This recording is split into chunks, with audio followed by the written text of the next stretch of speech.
Shalom, selamat pagi, selamat hari Minggu. Tuhan Yesus memberkati saudara-saudara. Hari ini kita berjumpa lagi dalam program Renungan Harian Terayan, edisi Minggu 23 Juni 2024. Saudara-saudara, selamat mempersiapkan diri dalam beribadah kepada Tuhan. Kita akan membaca sebahagian dari firman Tuhan hari ini. Mari kita berdoa. Bapa di surga, terima kasih untuk setiap cinta kasih-Mu yang boleh kami alami dalam kehidupan kami. Dan saat ini kami rindu mendengarkan firman-Mu. Biarlah firman-Mu menopang kami untuk terus hidup bersandar kepada Tuhan dan terus hidup dalam cinta kasih-Mu. Dalam Kristus kami berdoa. Amin. 1 Samuel pasal 18 ayat 6-30. Tetapi pada waktu mereka pulang, ketika Daud kembali sesudah mengalahkan orang Filistin itu, keluarlah orang-orang perempuan dari segala kota Israel menyongsong Raja Saul sambil menyanyi dan menari-nari dengan memukul rebana, dengan bersukaria dan dengan membunyikan gerincing.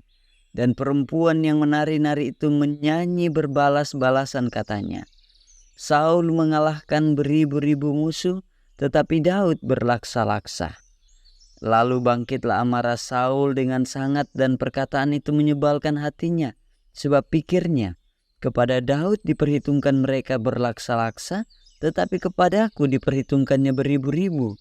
Akhir-akhirnya jabatan raja itu pun jatuh kepadanya. Sejak hari itu, maka Saul selalu mendengki Daud. Keesokan harinya, roh jahat yang daripada Allah itu berkuasa atas Saul, sehingga ia kerasukan di tengah-tengah rumah, sedang Daud main kecapi seperti sehari-hari. Adapun Saul ada tombak di tangannya. Saul melemparkan tombak itu karena pikirnya, baiklah, aku menancapkan Daud ke dinding. Tetapi Daud mengelakkannya sampai 2 kali. Saul menjadi takut kepada Daud karena Tuhan menyertai Daud, sedang daripada Saul ia telah undur. Sebab itu Saul menjauhkan Daud dari dekatnya dan mengangkat dia menjadi kepala pasukan 1000, sehingga ia berada di depan dalam segala gerakan tentara. Daud berhasil di segala perjalanannya, sebab Tuhan menyertai dia. Ketika dilihat Saul bahwa Daud sangat berhasil, makin takutlah ia kepadanya. Tetapi seluruh orang Israel dan orang Yehuda mengasihi Daud karena ia memimpin segala gerakan mereka. Berkatalah Saul kepada Daud, ini dia anakku perempuan yang tertua, Merab. Dia akan kuberikan kepadamu menjadi istrimu. Hanya jadilah bagiku seorang yang gagah perkasa dan lakukanlah perang Tuhan. Sebab pikir Saul, janganlah tanganku memukul dia, tetapi biarlah ia dipukul oleh tangan orang Filistin. Tetapi Daud berkata kepada Saul, siapakah aku dan siapakah sanak saudaraku, kaum ayahku di antara orang Israel, sehingga aku menjadi menantu raja?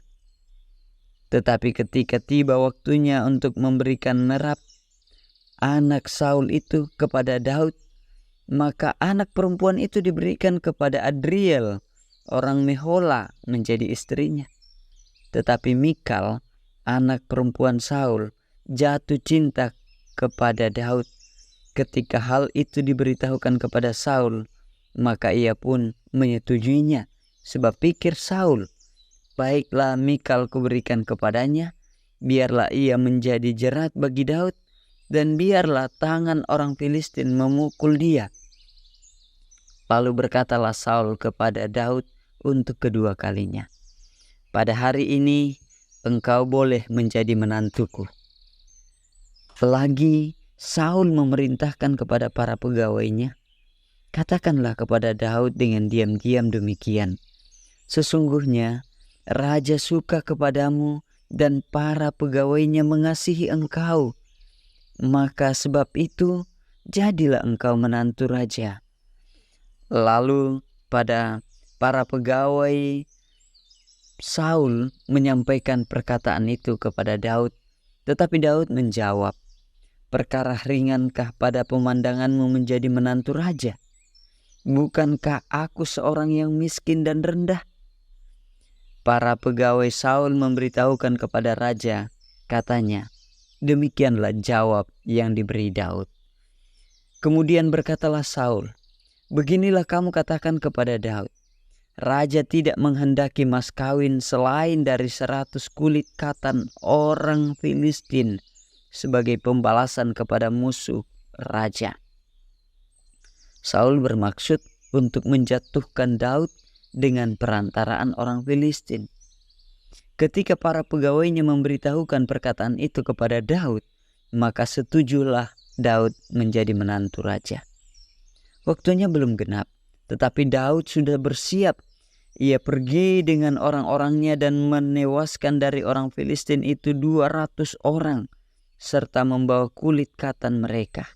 Dan dalam jumlah yang genap, diberikan merekalah semuanya itu kepada raja, supaya Daud menjadi menantu raja. Kemudian Saul memberikan Mikal anaknya kepadanya menjadi istrinya.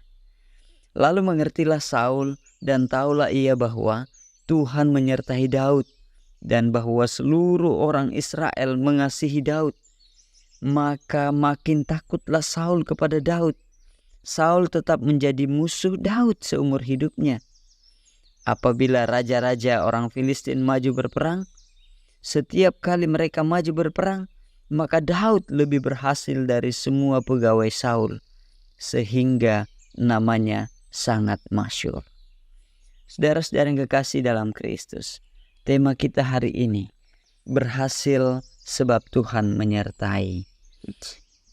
Di pebuai belana pangrondongna puang. Semua orang tentu berharap memperoleh keberhasilan dalam pekerjaan, pendidikan, usaha, atau apapun yang sedang direncanakan. Guna memperoleh keberhasilan, diperlukan pihak yang lain untuk menolong. Karena pada dasarnya kita membutuhkan orang lain. Sebab itu orang yang hanya mengandalkan diri sendiri karena merasa mampu melakukannya sendiri seringkali gagal dalam kehidupannya dan menyesal. Saudara-saudara, pembacaan kita memperlihatkan bahwa Daud juga diberikan tanggung jawab besar oleh Tuhan untuk menolong orang Israel untuk mengalahkan Goliat. Daud sadar bahwa ia tidak bisa sendiri. Ia dapat mengalahkan Goliat karena penyertaan Tuhan. Tidak hanya itu, Tuhan juga menyertai Daud terluput dari serangan tombak Saul, seperti dalam pembacaan kita. Bahkan ketika Saul hendak menyerahkan Daud ke tangan orang Filistin melalui pertempuran, Tuhan tetap menyertai Daud sehingga ia dapat memperoleh keberhasilan. Kendati pun Saul mengatur rencana licik untuk melenyapkan Daud, penyertaan Tuhan meluputkannya. Tuhan membuat semua pekerjaan yang dilakukan Daud berhasil. Akhirnya Saul menjadi sadar bahwa Tuhan menyertai Daud sehingga selalu diberikan keselamatan dan keberhasilan. Saudara-saudara, dalam perjalanan kehidupan ini kita seringkali mengandalkan kemampuan diri sendiri. Bahkan tak jarang dari kita yang berencana licik seperti Saul. Kita lupa mengandalkan pertolongan Tuhan dalam pekerjaan, pendidikan, dan rencana kita. Hari ini kita disapa dan diingatkan bahwa penyertaan Tuhan dinyatakan kepada kita yang berserah kepadanya. Karena itu, teruslah saudara-saudara yang kekasih, mengandalkan pertolongan Tuhan. Sandarkanlah hidupmu kepada Tuhan, karena kuasa-Nya melampaui segala sesuatu. Demikian firman Tuhan. Amin. Mari kita berdoa. Bapa di surga, terima kasih firman-Mu saat ini menyapa kami dan mengingatkan kami bahwa Tuhan terus memberkati kami, menyertai kami. Dan Tuhan membuat berhasil kehidupan orang-orang yang bersandar kepadamu. Tuhan berkati kami sekalian, anak-anak Tuhan, dalam aktivitas, dalam rencana-rencana, dalam usaha kami, dalam kebersamaan dan persekutuan kami. Tuhan berkati bangsa dan negara kami, Tuhan berkati umat-Mu dalam beribadah hanya kepada Tuhan. Di dalam kemuliaan Kristus, Tuhan dan Juru Selamat kami berdoa. Amin. Bapak, Ibu, saudara-saudara, anak-anak kekasih, selamat beribadah. Tuhan Yesus memberkati dan teruslah hidup bersandar kepada Tuhan, sebab Tuhan membuat hidup kita berhasil.